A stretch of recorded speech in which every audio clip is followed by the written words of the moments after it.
You are in Texas. Phone number is 832-208-1498 in case we get disconnected. Yes, ma'am. All right. And first name, John, John. Last name, Noflin. And you are a junior. Is that right? Yes, ma'am. Okay. And your date of birth, please? First 2769. Okay. And I saw that your doctor is Dr. Aloha Hani in Houston? Yes, ma'am. Okay. And how can I help you today? Okay, I'm hoping and praying that I don't have to go to the hospital. But then it's almost like I know I have to go. But if I don't have to go, I won't go.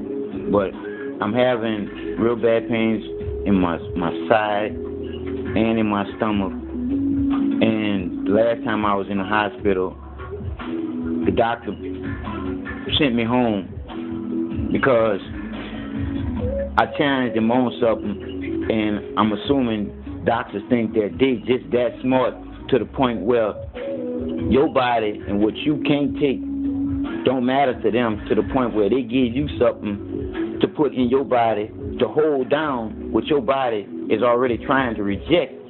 I understand, understand that doctors know things, but when I told them I was having problems with digesting already, the best way for me to get any type of medication in my body for my infection would be through an IV.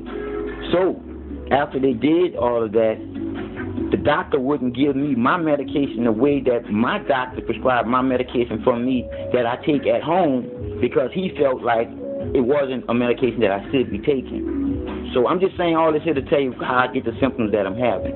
So after the doctor came back to my room after I suffered Friday, Saturday, and Sunday, he came in my room Monday, and I told him how many times they called you about you giving me one baclofen every 6 hours when I take 3 baclofens every 6 hours.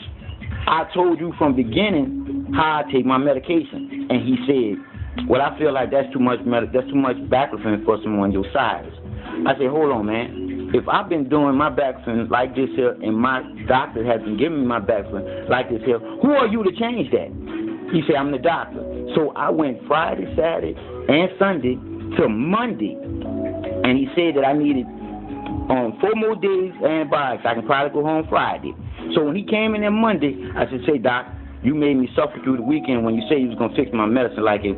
He said, Mr. Noflin, show me that your medicine is 30 milligrams every 6 hours. I pulled out my empty bottle, and I showed him, and he said to the nurse, okay, change this, and I lost it, ma'am. I said, hold on. You mean to tell me you looked at this bottle and saw, after I told you this Friday, what do you think, I was lying to you?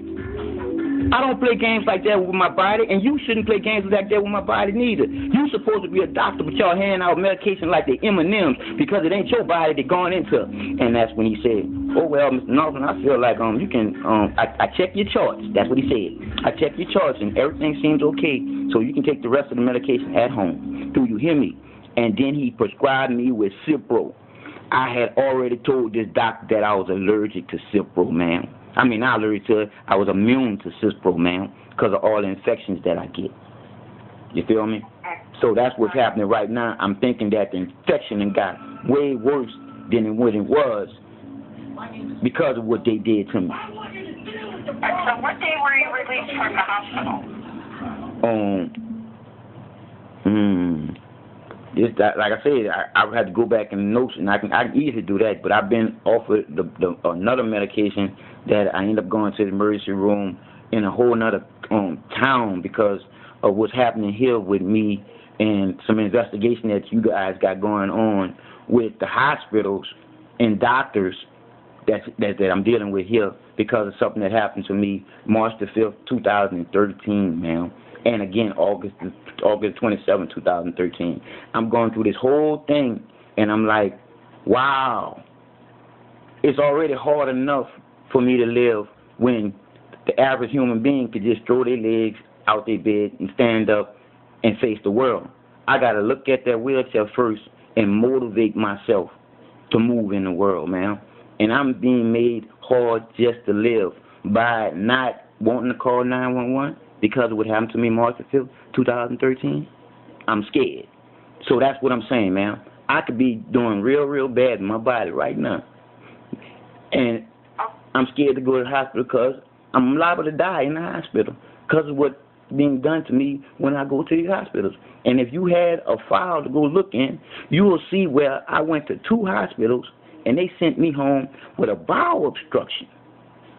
And then I ended up getting in the emergency room in another hospital and was admitted to have emergency surgery. And y'all did an investigation on that, and I still ain't hear nothing back from that.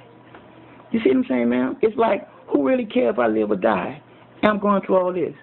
I report. My question is, I'm trying to figure out how best to help you right now. Okay, well, that's what I'm feeling. I'm not sure what I can do to help you at this point, other than to tell you to get in to be seen. I mean, if you're having bad symptoms and you think that this infection is back and causing more problems, you're going to have to see the doctor for that. Right. And it got it because I'm sweating furiously.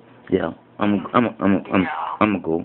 And I'm gonna see if they got a neighbor outside somewhere. They'll give me a ride. They'll give me a ride to the hospital. Yeah, that's what I would recommend since you had bad experience with the paramedics. You don't want to go through that again. No. If you don't have to. But, I mean, it does sound like you definitely need to be seen if your symptoms are really getting bad. And it sounds like they are. Otherwise, you wouldn't be calling. It sounds like you're not having a very good... No. Yes, ma'am. I wanted to call you guys at around 3:30 this morning. But then I was like, maybe if I eat something or do something this morning, I'll feel better. But it's like I'm going into halfway blackouts, and it's not good. It ain't good at all. Oh gosh, I'm sorry. But I'm just like, I see you girls over there. I can actually say that if there's anyone that isn't doing a job, it ain't y'all, 'cause y'all girls are.